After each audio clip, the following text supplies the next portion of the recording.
लोग प्रोराटा का ही एक कंप्लीट क्वेश्चन देखेंगे फॉरफीचर एंड री इशू के साथ। इसके पहले वाली क्लास में मैं प्रोराटा से संबंधित बहुत सारी बातों को समझाया था, लेकिन उसमें फॉरफीचर और री इशू को ऐड नहीं किया गया था। सिंपल प्रोराटा से रिलेटेड मैं सारी बात समझाकर प्रॉब्लम बनवा दिया था। आज का प्रॉब्लम उससे थोड़ा एडवांस हो गया कि प्रोराटा का सारा फंक्शन तो है ही इसमें, साथ में फॉरफीचर भी करना है, री इशू भी करना है। ठीक है, तो चलो फटाफट हम लोग प्रॉब्लम को देखते हैं और सीधे अपनी प्रक्रिया पर आते हैं, प्रॉब्लम बनाना कैसे है। मैं बोला था कि प्रोराटा की पहचान क्या है, तो एक तो प्रॉब्लम में बोला जाना चाहिए कि प्रोराटा सिर्फ आंसर देना है। दूसरा मैं बोला था कि अलॉटमेंट में कोई फेल होगा, ये बात मैं समझाया था कि अलॉटमेंट में कोई ना कोई फेल होगा। ठीक है, तो प्रोराटा के देखो यही कुछ मेजर पहचान है कि अलॉटमेंट में फेल होता है और प्रोराटा से बनाया गया होना चाहिए, ओवर सब्सक्रिप्शन का केस होना चाहिए। ये सारी चीज प्रोराटा की पहचान होती है। देखो ठीक है ना। चलो आज हम लोग देखो जो प्रॉब्लम लिए हैं इसमें इशूड शेयर है 40,000, जबकि अप्लाइड हो गया 80,000 के लिए। शेयर बेचना है 40,000, लेने वाले हो गए 80,000। इसमें से 20,000 को रिजेक्ट कर दिए। वैसे एप्लीकेंट जो 20,000 शेयर मांग रहे थे उनका हम लोग एप्लीकेशन को रिजेक्ट कर दिए। अभी भी हमारे पास बैलेंस एप्लीकेंट बचे हुए हैं, कितना? 60,000। 60,000 का बैलेंस एप्लीकेंट अभी भी हमारे पास है, लेकिन हमको बेचना कितना है? 40,000, और अभी भी लेने वाले कितना है? 60,000। अब 60 में किसी को निराश नहीं करना है। कंपनी का यह सोच है कि अब जो बैलेंस एप्लीकेंट्स बचे हुए हैं उनको कुछ ना कुछ शेयर देना है अपने को, बट टोटल शेयर देना कितना है? 40,000। तो समस्या तो आना जाएगा जी, लेने वाले अभी भी 60,000 है और देना 40,000 है, तो किसको कितना अलॉट किया जाए? तो यहां समस्या खड़ा हो गया। और मैं बोला था कि इसी समस्या का समाधान है प्रोराटा अलॉटमेंट। इसी तरह की समस्या का समाधान क्या है? Pro rata allotment. तो प्रोराटा अलॉटमेंट में मैं बोला था कि allotment through ratio is called pro rata allotment. Allotment through ratio is called pro rata allotment. अब रेशियो किसके किसके बीच का लिया जाएगा? तो issued share and balance share. तो देखो इशूड शेयर अपना 40,000 है, जबकि बैलेंस हमारे पास जो एप्लीकेंट्स है वो 60,000 है। तो जब ये दोनों का रेशियो बनाओगे तो रेशियो बनकर आएगा, देखो इनका 2:3। देख लेना, 4 जीरो यहां से हटा देना, 4 जीरो यहां से हटा देना, बच गया 4 और 6। तो 2 दूनी 4 और 2 तिहाई 6, काटने से देखो ये 2:3 का रेशियो आ जाएगा। अब 2:3 का मतलब इसके पहले वाले वीडियो में मैं समझाया था। जो लोग भी इसके पहले वाला लेक्चर प्रोराटा का नहीं देखे हो वो हर हाल में जाकर देखो, तभी ये प्रॉब्लम और इसके आने वाला आगे का जो प्रॉब्लम प्रोराटा पर आएगा वो सारी समझ में आएगा। ठीक है, अब ये 2:3 का मतलब समझाया था मैं कि 3 अप्लाइड है और 2 अलॉटेड है। यानी जो पब्लिक हमसे 3 शेयर मांग रहा था कंपनी से, उसको कंपनी कितना शेयर देगा? 2 शेयर। जो 3 डिमांड किया उसको देगा 2। ठीक है, इस रेशियो का मतलब यही है। समझ गए बात को?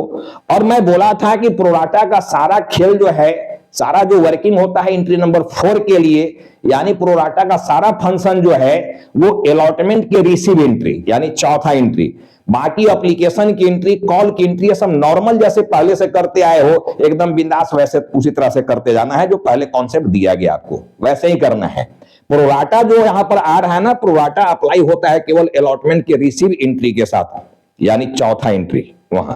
और चौथा एंट्री का अमाउंट को जानने के लिए यानी अलॉटमेंट मनी रिसीव करने के लिए आपको ये 3 वर्किंग करना पड़ेगा, जो इसके पहले की वीडियो में सिखाया गया है। 3 वर्किंग करना पड़ेगा, तब जाकर अलॉटमेंट रिसीव का मनी एग्जैक्ट निकाल पाओगे कि कितना पैसा अलॉटमेंट में मिल रहा है। तो मेन वर्किंग जो प्रोराटा का है, देखो यही वर्किंग है। चलो हम लोग फटाफट अब आते हैं प्रॉब्लम पर। प्रॉब्लम समझ गए हो कि बेचना 40,000 है शेयर, लेने वाले 80,000 हो गए थे, लेकिन 20,000 वाले को रिजेक्ट कर दिए। अभी भी अपने पास 60,000 बचे हुए हैं। 60,000 लेने वाले हैं, देना हमको 40,000 ही है। देने में समस्या खड़ा हो रहा था, इसलिए रेशियो का हेल्प ले लिए। रेशियो किसका निकाल दिए? इशूड का और बैलेंस का। ये दोनों का रेशियो निकाल दिए, 2:3 का रेशियो आ गया। और इस रेशियो का मतलब क्या हुआ कि जो हमसे 3 शेयर का डिमांड किया था उसको केवल 2 शेयर दिया जाएगा। समझ गए यहां तक की बात को? अब एप्लीकेशन पर देखो 2 रुपया, अलॉटमेंट में 3, कॉल पर 2, फर्स्ट कॉल में और सेकेंड एंड फाइनल में 3 है। 10 रुपया हो गया, एट पार का ही केस है, 10 का शेयर 10 में जारी किया गया है। देखो फेल्ड ऑन 3000 शेयर्स, 3000 शेयर पर फेल कर गया। कोई भी बंदा 3000 शेयर लिया था, उस पर वो अलॉटमेंट मनी नहीं दे पाया, फेल कर गया। And forfeited it after first call, और फर्स्ट कॉल के बाद इसको कंपनी फॉरफिट कर ले रहा है। ठीक है, स्टेज दिया हुआ है फॉरफिटर का, कहां फॉरफिट कर रहे हैं हम लोग। तो फर्स्ट कॉल तक तो ऐसे भी नॉर्मल एंट्री होना है, जो एंट्री पहले से करते आए हो। Treatment of excess application money लेकिन एकदम ठीक से दिमाग में रख लेना, जो टॉपिक सिखाया गया है पीछे treatment of excess application money, उसकी जरूरत यहां पर पड़ना है, क्योंकि ओवर सब्सक्रिप्शन का ही केस है। यहां केवल प्रोराटा एक अलग से जोड़ा गया है जिसका फंक्शन बढ़ गया है।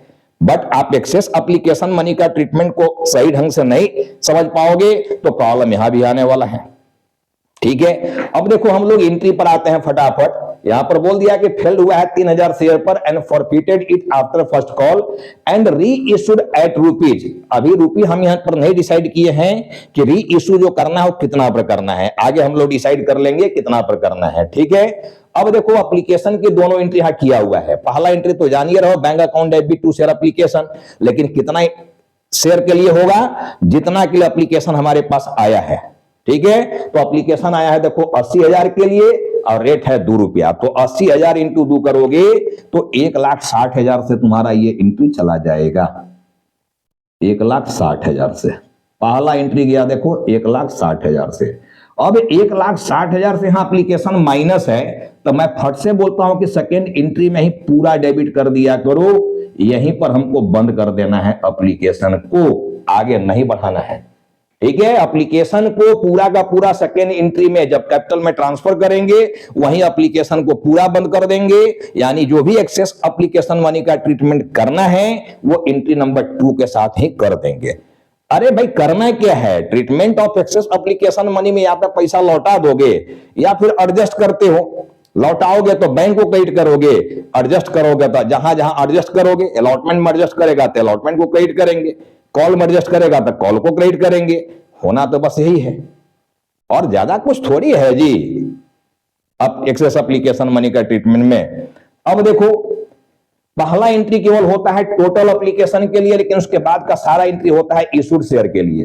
तो इशूड शेयर तो मेरा 40,000 है, तो जो भी एंट्री अब आगे जाएगा, जो भी कैपिटल क्रिएट होगा 40,000 शेयर के लिए, तो 40,000 इंटू 2 रुपया करोगे तो 80,000 रुपया देखो तुम्हारा चला गया ये कैपिटल में, 80,000 रुपीज गया कैपिटल में। ठीक है ना, share application account debit to share capital account 80,000, लेकिन टू यहां पर फिर करना पड़ेगा bank account, to bank account करना पड़ेगा। किसके लिए और कितना? अरे भाई जिसको कोई भी शेयर नहीं दिया, जिसका एप्लीकेशन ही रिजेक्ट कर दिया 20,000 शेयर पर, तो ये जो पैसा भेज दिया था 2 रुपया के रेट से 20,000 शेयर पर, तो इसका ये 40,000 रुपया जो है ये लौटा देना पड़ेगा। अब 80 और 40 मिला के 1,20,000, जबकि यहां देखो डेबिट में 1,60,000, यानी 40,000 रुपया का मामला अभी भी है। क्रेडिट साइड देखो इक्वल नहीं हुआ, डेबिट में 1,60,000 है, क्रेडिट में 80 और 40 मिला के 1,20,000 हुआ। तो 40,000 का जो डिफरेंस अभी भी है वो एडवांस है, तो उस एडवांस को हम लोग कहां एडजस्ट करेंगे? अलॉटमेंट में। कुछ नहीं बोला गया रहता है तो हम लोग उसके आगे, अरे पैसा आगे अब अलॉटमेंट का मांगेगा जी, एप्लीकेशन के बाद कौन सा पैसा मांगेंगे हम लोग? अलॉटमेंट का। तो हम लोग अलॉटमेंट में एडजस्ट कर देंगे, यहां पर लिख देंगे टू शेयर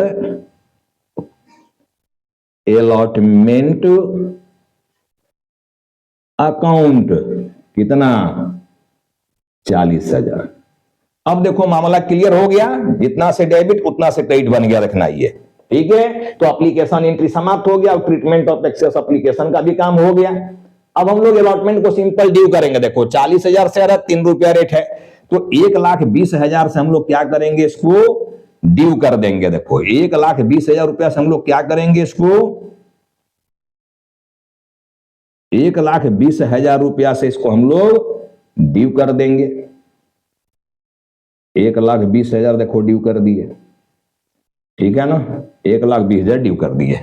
लेकिन रिसीव कितना होगा? Entry number 4 bank account debit to share allotment, receive कितना होगा? तो सारा खेल प्रोराटा का यहीं पर है, एंट्री नंबर 4 में। ठीक है। ये एंट्री नंबर 4 जो bank account debit to share allotment देख रहे हो, मैं यहां एरियर को डेबिट नहीं किया हूं, आप एरियर को चाहो तो डेबिट कर सकते हो, क्योंकि फेल तो अलॉटमेंट में कर गया, तो एरियर तो है ही। तो मैं तो बोला था कि एरियर एंट्री में भी पास और मे नॉट भी, ठीक है। नेट एंट्री भी कर सकते हो या एरियर वाली एंट्री कर सकते हो, दोनों में जो आपको उचित लगे, जो आपको समझ में आए, ठीक है, जिस पर कॉन्फिडेंस बने आप वो काम करो। मैं अक्सर नेट एंट्री किया करता हूं। देखो, तो bank account debit to share allotment, ये चौथा एंट्री, इसका अमाउंट कैसे डिसाइड करेंगे?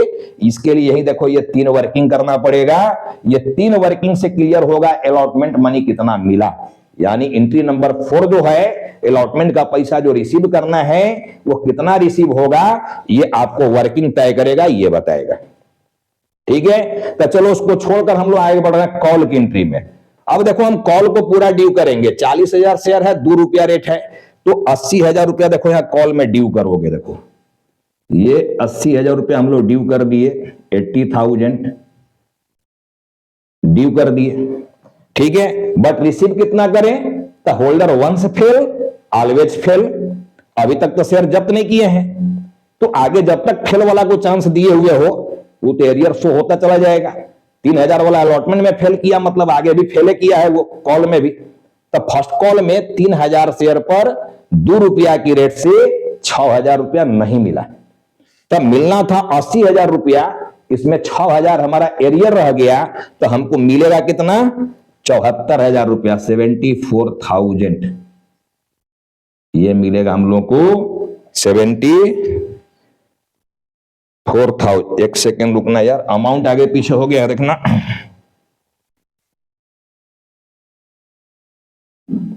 अलॉटमेंट रिसीव वाला में अमाउंट चला गया था एंट्री नंबर 4 में, ये तो वर्किंग से आएगा।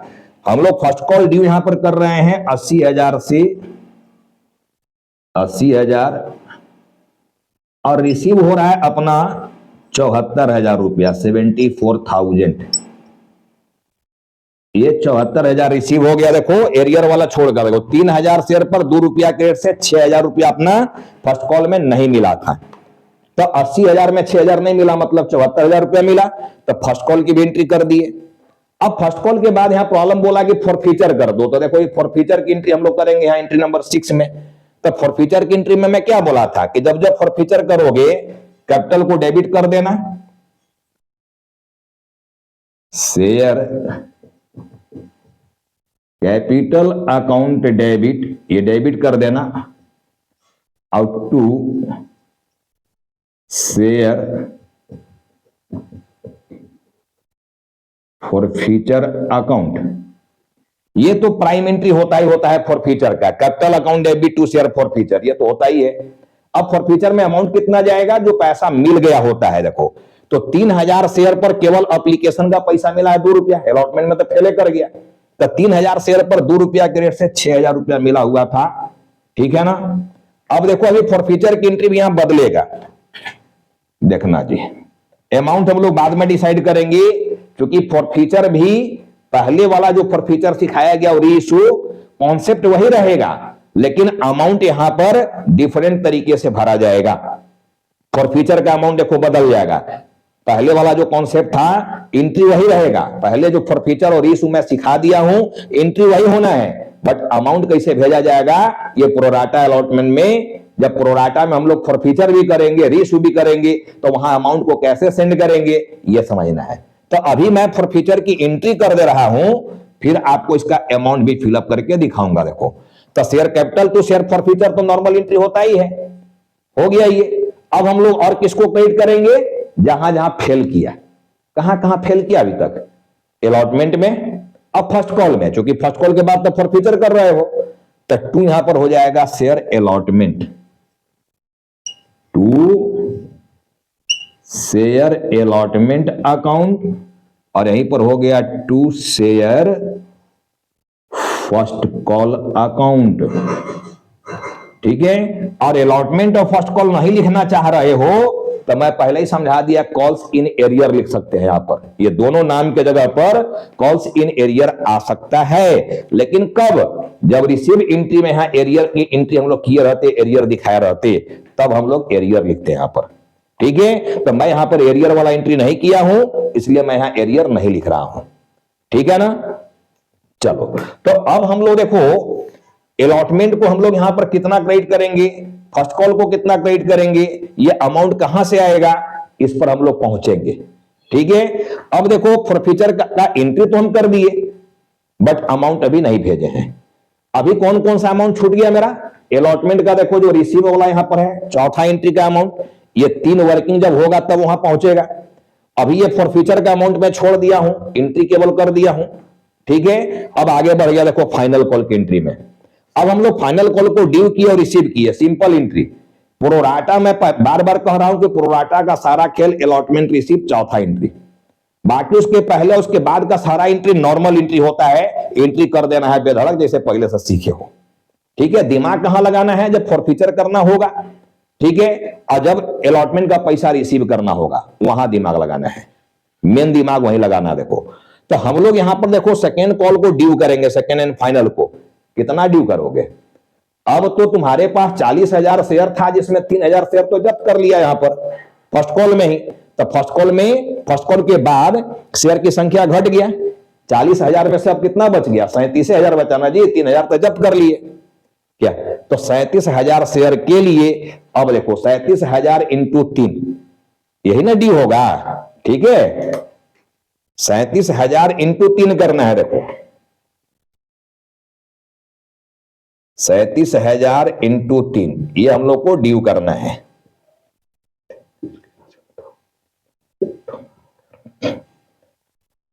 ठीक है ना, 2,11,000 आएगा। एक बार आप लोग भी कैलकुलेट कर लेना, 3 0 3 7 21 के हासिल 2 3 3 9 2 11, 2,11,000 रुपए यहां पर ड्यू करोगे। ठीक है ना, 2,11,000 ही यहां पर ड्यू करोगे, 2,11,000, और 2,11,000 ही यहां पर रिसीव भी कर लोगे, क्योंकि फाइनल कॉल में कोई फेल नहीं हुआ है। अब 2,11,000 कैसे आए, बात समझ में आ गया। टोटल 40,000 शेयर में 3,000 शेयर जब्त हो चुका है यहां पर, तो इसके बाद फाइनल कॉल के हमारे पास बच गया 37,000 शेयर। तो 37,000 इंटू 3 कर देना। ठीक है, तो ये 2,11,000 आएगा, इसको ड्यू कर देंगे और 2,11,000 रिसीव कर देंगे, तो फाइनल कॉल की भी एंट्री हो गया। अब रह गया बात, अगर रीइशू करना है तो मैं बोला था फाइनल कॉल के बाद रीइशू होता है। ठीक है, तो रीइशू का जगह देखो मेरा नीचे यहां छोड़ा हुआ है, रीइशू भी करके दिखाएंगे, लेकिन इसके पहले फॉरफीचर के अमाउंट में क्या बदलाव आ गया, अब उस पर हम लोग आ रहे हैं। देखो फॉरफीचर की एंट्री तो कर दिए, अमाउंट कैसे भेजे, तो पहले फॉरफीचर का अमाउंट पर पहुंच रहे हैं हम लोग, देख लेना। ठीक है ना, या ये वर्किंग पहले कंप्लीट कर ले रहे हैं, सीरियली हम लोग अमाउंट पर पहुंचेंगे। देखो पहले अलॉटमेंट का जो पैसा है रिसीव करना है, पहले वहां पहुंचते हैं, उसके बाद फॉरफीचर का अमाउंट भेजते हैं हम लोग। ठीक है, चलो अब ये 3,000 शेयर पर फेल कर गया मतलब अलॉटेड संख्या है, जितना उसको हम अलॉट किए थे उस पर फेल कर गया। तो अब देखो वर्किंग में लिखा हुआ है कि शेयर अलॉटेड शेयर अप्लाइड। देखो अलॉटेड 2 है तो अप्लाइड 3 था। जब अलॉटेड 3,000 है, ठीक है, तो ये अप्लाइड क्या होगा, क्रॉस मल्टीप्लाई करोगे। अब क्रॉस मल्टीप्लाई करोगे तो 3,000 इंटू 3 डिवाइडेड बाई 2, तो ये आ जाएगा देखो 4,500 शेयर्स।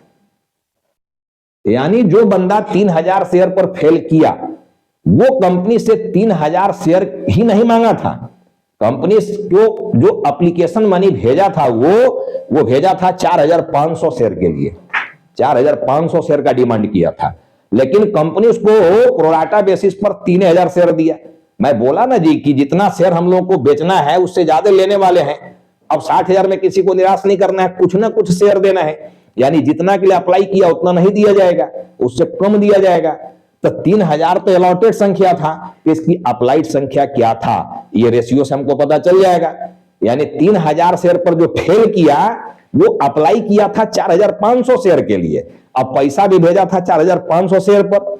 अब देखो यहां पर एप्लीकेशन मनी आ गया, कि एप्लीकेशन मनी जो आया है ये 4,500 इंटू 3 आया है, तो 4 तिहाई 12 और 1.5 13,500 रुपया भेजा है, ये 13,500 भेजा है। ठीक है, जबकि application money should be received, भेज तो दिया 4,500 के लिए एप्लीकेशन मनी, लेकिन कंपनी तो इसको 3,000 शेयर दिया ना जी, तो 3,000 शेयर पर 3 रुपया के रेट से कंपनी को इससे केवल 9,000 रुपया लेना चाहिए था, लेकिन कंपनी 4,500 रुपया इससे ज्यादा ले लिया।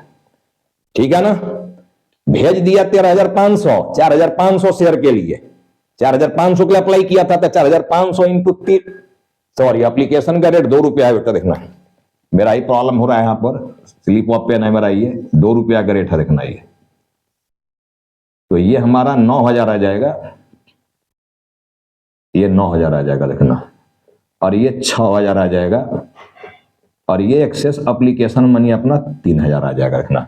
4,500 शेयर के लिए अप्लाई किया था, 2 रुपया के रेट एप्लीकेशन का है, तो 4,500 इंटू 2, 9,000 रुपया कंपनी को भेज दिया था, जबकि कंपनी को 3,000 शेयर दिया था, 3,000 शेयर पर 2 रुपया के रेट से 6,000 रुपया लेना चाहिए था एप्लीकेशन के नाम पर, लेकिन कंपनी उससे ले लिया 9,000, यानी 3,000 रुपया एक्सेस एप्लीकेशन मनी, एप्लीकेशन में ही ज्यादा पड़ा हुआ है इसका 3,000 रुपया।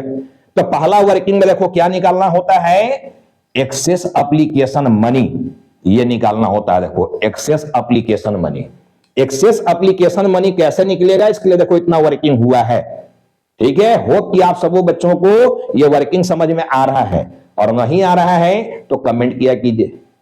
ठीक है, चलो अब एप्लीकेशन मनी के बाद हमको क्या निकालना है, सेकेंड में एरियर निकालना है। देखो अलॉटमेंट में एरियर कितना है, सेकेंड काम देखो एरियर निकालना होता है। एरियर कैसे निकालेंगे, अलॉटमेंट ड्यू लिखेंगे पहले, तो 3,000 शेयर इसको आप दिए हो, 3,000 शेयर पर 3 रुपया का रेट रखे हो अलॉटमेंट में, तो 9,000 रुपया अलॉटमेंट में ही देता है क्या, अलॉटमेंट में ना फेल कर गया जी, तो 3,000 शेयर पर 3 रुपया रेट रखे हो, तो आप उससे पैसा अलॉटमेंट के नाम पर कितना मांग रहा था, यानी कंपनी जो है एप्लीकेंट से अलॉटमेंट के नाम पर कितना पैसा डिमांड किया, 9,000, लेकिन एप्लीकेंट बोला कि भैया हमारा तो एप्लीकेशन का ही एक्सेस पड़ा हुआ है, तुम्हारे पास 3,000, तो वो तो हम काटिए के भेजते पैसा ना, अगर हम भेजते मान लो फेल नहीं होते, तो क्या हम 9,000 रुपया भेज देते क्या आपको, 3,000 मेरा पहले से दिया हुआ है, तो वो 3,000 काट के भेजते। यानी यहां पर एक्सेस एप्लीकेशन मनी को एडजस्ट कर दिया जाता है 3,000 रुपया। अब तुम्हारा जो एरियर निकल रहा है वो निकल रहा है देखो केवल 6,000 रुपया, एरियर निकला 6,000। ठीक है ना, अब देखो फाइनल वर्किंग में पहुंच गए यहां पर कि ये बैंक से कितना रुपया हमको मिलेगा, इसके लिए टोटल अलॉटमेंट ड्यू। अब देखो टोटल अलॉटमेंट यहां पर ड्यू आप किए हुए हो, अलॉटमेंट ड्यू देखो 1,20,000 रुपया, यहां पर 1,20,000 ड्यू किए हो, लेकिन माइनस ऑलरेडी क्रेडिटेड, देखो यहां सेकेंड एंट्री में अलॉटमेंट क्रेडिट कर दिए हो कितना, 40,000 रुपया, तो 40,000 इसको हम लोग कम कर दिए यहां से। अब ये बच गया देखो 80,000 रुपया, 80,000 में देखो हमारा यहां पर एरियर रह गया है 6,000 रुपया, तो 6,000 रुपया जब एरियर रह गया तो हमको पैसा कितना मिलेगा अलॉटमेंट के नाम पर, केवल 74,000 रुपया, 74,000, और यही 74,000 रुपया देखो यहां एंट्री नंबर 4 में लिख दिया जाएगा, यही 74,000 रुपया यहां पर लिख दिया जाएगा। तो यही 74,000 पर पहुंचने के लिए, एंट्री नंबर 4 का अमाउंट पर पहुंचने के लिए आपको देखो ये 3 वर्किंग करना पड़ेगा, आप प्रोराटा के हर प्रॉब्लम में ये वर्किंग करना पड़ेगा। तो ये वर्किंग आपको सीखना है कि पहला वर्किंग में एक्सेस एप्लीकेशन मनी निकालना है, कैसे निकलेगा, दूसरा वर्किंग में एरियर निकालना है कि अलॉटमेंट में एरियर कितना रह गया फेल होने वाले का, और तीसरा हमारा जो वर्किंग है उसमें बैंक से अमाउंट कितना मिलेगा हमको, ये निकालना है। तो यही 3 वर्किंग इंपॉर्टेंट वर्किंग होता है। अब मैं फॉरफीचर के अमाउंट में पहुंच रहा हूं। देखो अगर हम लोग फॉरफीचर में कौन सा पैसा जाता है, अब तो सब लोग जान गए हो कि कंपनी को जो पैसा भेजा जा चुका है फेल होने से पहले, कंपनी उसी को फॉरफिट करता है ना। तो 3,000 शेयर पर अलॉटमेंट में तो फेल कर गया, तो पैसा भेजा कौन सा, एप्लीकेशन वाला, तो 3,000 शेयर पर 2 रुपया के रेट से 6,000 रुपया। तो अगर नॉर्मल फॉरफीचर वाला काम करते जो इसके पहले फॉरफीचर टॉपिक पढ़ाए हैं, अगर उस फॉरफीचर की बात करें तो 6,000 रुपया यहां जाता है, लेकिन प्रोराटा में ऐसा नहीं होगा। देखो प्रोराटा में ध्यान से समझो, प्रोराटा में फॉरफीचर का अमाउंट जो जाता है ये वर्किंग नोट नंबर 1 से जाता है। देखो वर्किंग नोट नंबर 1 से जाएगा। ये क्यों जाएगा, देखो ये 3,000 के लिए पैसा नहीं भेजा है, वर्किंग 1 यहां कह रहा है कि 4,500 के लिए पैसा भेजा है। अरे 4,500 के लिए ना अप्लाई किया था जी, कंपनी उसको दिया 3,000, लेकिन अप्लाई तो किया था 4,500 के लिए। और 4,500 इंटू 2 9,000 रुपया कंपनी को भेज दिया था। तो कंपनी सारा पैसे को जब्त कर लेता है जितना भेजे हो। 3,000 शेयर के लिए नहीं भेजो पैसा, पैसा भेजो 4,500 शेयर के लिए, तो पूरा 9,000 रुपया कंपनी जब्त कर लेगा। देखो ये तो ये वर्किंग 1 से गया, ध्यान से समझना, ठीक है। अब रह गया बात यहां शेयर अलॉटमेंट जो क्रेडिट किए हो, ये वर्किंग 2 से जाता है। देखो वर्किंग 2, क्योंकि जो एरियर रह गया उसी को यहां कैंसिल कर रहे हो, तो अलॉटमेंट का एरियर देखो यहां निकाले हुए हो कितना, 6,000 रुपया। अलॉटमेंट का एरियर कितना निकाले हो, 6,000। अगर हम लोग नॉर्मल फॉरफीचर की बात करते तो देखो अलॉटमेंट पर 3,000 इंटू 3 9,000 रुपया का एरियर शो कर रहा था और 9,000 यहां क्रेडिट हो जाता है। लेकिन प्रोराटा में ये फॉरफीचर का अमाउंट और अलॉटमेंट का अमाउंट वर्किंग 1 और 2 से जाता है, ठीक है। अब रह गया बात कॉल का। देखो तो कॉल में देखो अब यहां जो डिफरेंस आया, 80,000 ड्यू किए हो और 74,000 रुपया रिसीव किए हो, मतलब 6,000 का एरियर है, तो वो 6,000 रुपया हमारा यहां पर आ जाएगा, ठीक है। अब 9, 6, 15 और 6 21,000 रुपया हो गया। देखो ये 21,000, ठीक है। अब देखो रेट यहां पर क्या निकल गया, 3,000 शेयर है तुम्हारा जो जब्त किया गया है। अब 3,000 शेयर पर 7 से गुना करोगे तब ना 21,000 होगा जी, ये 7, ठीक है। यानी री इशू में ये काम करेगा। देखो कैपिटल किस रेट से डेबिट हुआ है, समझ में आ गया ना, री इशू में जरूरत पड़ेगा, इसलिए हम लोग यहां पर रेट निकाल दिए। कैपिटल जिस रेट से डेबिट हुआ है, ठीक है ना, कैपिटल जिस रेट से डेबिट हुआ उसी रेट से री इशू में कंपेयर किया जाएगा। तब फॉरफीचर का अमाउंट कहां से भेजा गया, ये बात समझ में आ गया सबको। अब पहले का जो फॉरफीचर सिखाया गया एंट्री वही हुआ, बट यहां अमाउंट कहां से भेजा जाएगा, वर्किंग से, वर्किंग 1 वर्किंग 2 फॉरफीचर में और अलॉटमेंट में। और कॉल में जो एंट्री यहां किया गया है, इस एंट्री का जो डिफरेंस है, जो एंट्री में एरियर शो कर रहा है उतना ही कॉल वाला यहां क्रेडिट कर देना है, ठीक है। तो होप कि सारे बच्चों को यहां तक का मामला समझ में आ गया होगा, फॉरफीचर और फाइनल कॉल तक का। अब हम लोग रीइश्यू करेंगे। देखो 7 का शेयर यहां पर दिख रहा है, 7 का, एक शेयर का दाम 7 रुपया। क्योंकि जब री इशू हम लोग यहां कर रहे हैं तो कहीं फुली पेड अप वर्ड नहीं आया हुआ है, तो मैं रेट बोला था कि रेट री इशू में निकालना चाहिए। कैपिटल जिस रेट से यहां डेबिट किए हो वहां से रेट कंपेयर करना चाहिए इशू का। तो इशू प्राइस हमारा यहां पर 7 रुपया है। अगर इसको हम लोग री इशू यहां पर मान लो, यहां पर री इशू हम लोग कर दें इसको एट रुपीज 6, यानी 1 रुपया डिस्काउंट पर इशू कर रहे हो, ठीक है। तो री इशू की एंट्री जब हम लोग यहां करेंगे तो क्या एंट्री करोगे, बैंक अकाउंट डेबिट, ये करोगे, ठीक है। Share forfeiture account debit, share forfeiture account debit, जो डिस्काउंट है उसको बंद कर दिया फॉरफीचर से, री इशू समझा दिया ना जी, ठीक है। अब 2 हो गया share capital account, 2 share capital account. अब देखो बैंक में जो अमाउंट जाएगा, शेयर तुम्हारे पास 3,000 है, पूरा का पूरा रिशू कर दिए, लेकिन 6 रुपया में रिशू किया तो 18,000 रुपया हमें मिलेगा। अब 3,000 शेयर पर 1 रुपया डिस्काउंट देके बैठ गए हो तो 3,000 डिस्काउंट का चला गया, तो कैपिटल में देखो 21,000 रुपया क्रेडिट हो गया। यानी जितना से कैपिटल डेबिट किए थे देखो फॉरफीचर में, उतने से रीइशू में हम क्रेडिट कर दिए, क्योंकि फुली रीइशू किए हैं ना, तो फुली रीइशू में जितना से कैपिटल डेबिट किया उतने से क्रेडिट कर देंगे। अब री इशू की पहला एंट्री तो हो गया, लेकिन दूसरा एंट्री किस चीज का होता है, शेयर फॉरफीचर को क्लोज करने का, ठीक है। शेयर फॉरफीचर को एनी हाउ बंद करना है to transfer in capital reserve, यह समझाया जा चुका है। देखो तो शेयर फॉरफीचर में देखो अमाउंट कितना आपका शो कर रहा है यहां पर, 9,000।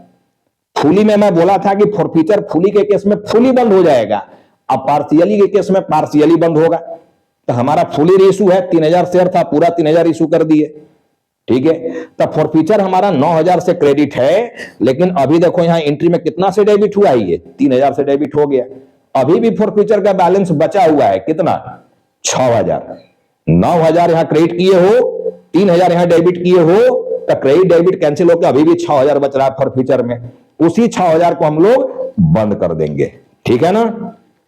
तब बंद कर देंगे तो एंट्री नंबर 10 अब हमारा देखो यहां पर हो जाएगा, share forfeiture account debit to capital reserve account, to capital reserve account, share forfeiture account debit to capital reserve account, कितना 6000। कितना से बंद कर देंगे हम लोग 6000 से। ठीक है, अब हमारा देखो ये कंप्लीट प्रॉब्लम बन गया, ये कंप्लीट आंसर हो गया देखो आज का प्रॉब्लम का। तो कुल मिला के प्रोराटा का आज सेकेंड प्रॉब्लम मैं बनाया हूं, इसमें फॉरफीचर और री इशू को भी मैं शामिल कर दिया। ठीक है, ताकि आपका इस लेवल का प्रॉब्लम एग्जाम में इस तरह की प्रॉब्लम पूछा जाता है, अगर लॉन्ग क्वेश्चन पूछा गया तो इसमें फॉरफीचर इशू भी ऐड कर दिया जाता है।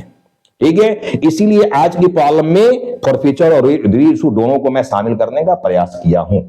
होप कि सारे स्टूडेंट्स को ये सारा प्रॉब्लम्स में आज बताई गई बातों को पूरी तरह से समझ में आया होगा। जो बात मैं समझाने की प्रयास किया हूं, आप इसकी वर्किंग को समझने की प्रयास करो, इस वर्किंग को बार बार कॉपी निकाल के पेन निकाल के बार बार इस वर्किंग को, ठीक है, बिना एक बार वीडियो देख के समझ लो, फिर बिना देखे प्रैक्टिस करो, और फिर बुक्स में जाकर अपना जो भी प्रॉब्लम इस लेवल का है उससे जाके आप प्रॉब्लम को मैक्सिमम बनाओ। ठीक है, तब एक कॉन्फिडेंस बिल्डअप हो जाएगा। ठीक है ना, तो आज की क्लास को हम यहीं स्टॉप करेंगे। प्रोराटा का देखो एक लेवल का प्रॉब्लम यहां बना दिए, एक दो प्रॉब्लम जो प्रोराटा से मैं और उठाऊंगा, यहां पर एक से ज्यादा जगह पर फेल दिखाऊंगा, और उसी में थोड़ा वो जो ट्विस्ट करना है वहां प्रॉब्लम को ट्विस्ट किया जाएगा और समझाया जाएगा कि ऐसे प्रॉब्लम को कैसे बनाना है। ठीक है, तो आप लोग विदाउट एनी कट इस वीडियो को देखिए, और वास्तव में अगर आपको पसंद आता है वीडियो तो जरूर कम से कम एक लाइक कीजिए, और अगर इसमें कोई कमी नजर आता है तो कमेंट सेक्शन में आप हमारा मार्गदर्शन जरूर कीजिए, गाइडलाइन जरूर कीजिए। मैं सारे स्टूडेंट से अपील करूंगा कि अगर कहीं कोई क्लास में कमी नजर आ रहा हो, ठीक है, तो उसमें क्या सुधार किया जा सकता है, क्या आपकी अपेक्षा है, आप कमेंट सेक्शन में आकर कमेंट कीजिए। मैं कोशिश करूंगा इसके बाद वाली वीडियो में उस बात को शामिल करने के लिए, और आपका नाम भी उसमें अनाउंस करने के लिए, हाँ कौन सा स्टूडेंट का क्या डिमांड था, क्या उसने हमसे डिमांड किया है, कहां उसको कमी नजर आया, इस बात को भी मैं वहां डिस्क्लोज करूंगा। ठीक है, चलो आप सभी बच्चों को बहुत बहुत thanks for watching this video.